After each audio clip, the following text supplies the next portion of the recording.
Hello दोस्तों, नमस्ते, प्रणाम। सभी का स्वागत है हमारे खुशबू यादव आदि गीत के चैनल पर। तो आप लोगों के बीच में मैं एक प्यारा सा नाच गीत सुनाने जा रही हूँ।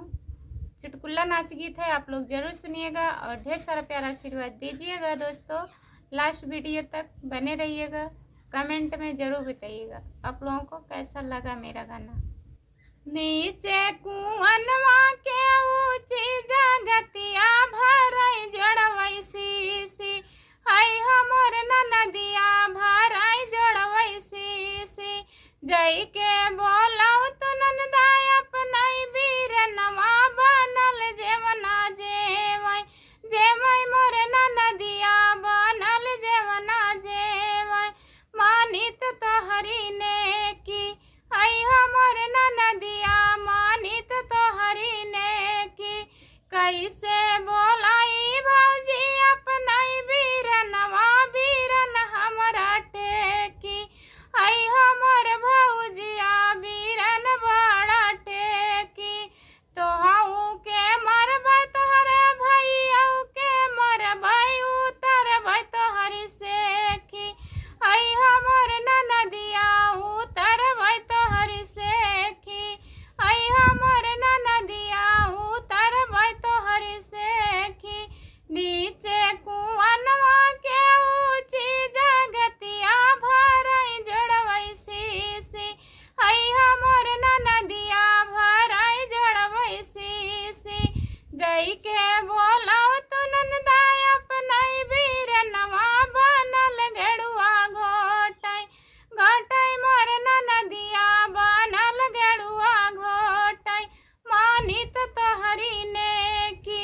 मानित मोर नदिया मानित तोहरी ने की कैसे बोलाई भौजी अपनई वीरनवा वीरन बड़ा टेकी हई हमर भौजिया वीरन बड़ा टेकी तोहू के मरबै तोहरे भैयऊ के मरबै उतरबै तोहरी सेखी हई हमर नदिया उतरबै तोहरी सेखी हई हमर नदिया उतरबै तोहरी सेखी नीचे कुआनवा के ऊँची जगतिया भरई जड़वई सी हई हमर नदिया भरई जड़वई सी जई के बोलाऊ तो नंदाय अपनई वीरनवा बनल वीरवा कुचई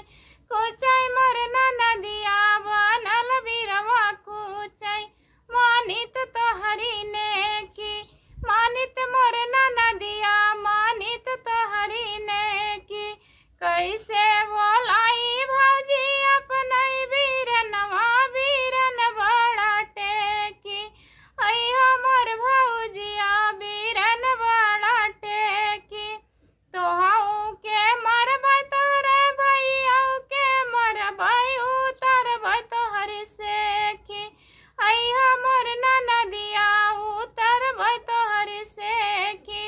नीचे कुआनवा के ऊँची जगतिया भरई जड़वई सी हई हमर नदिया भरई जड़वई सी। कैसा लगा दोस्तों, आप लोग कमेंट में ज़रूर बताइएगा। तब तक के लिए बाय बाय।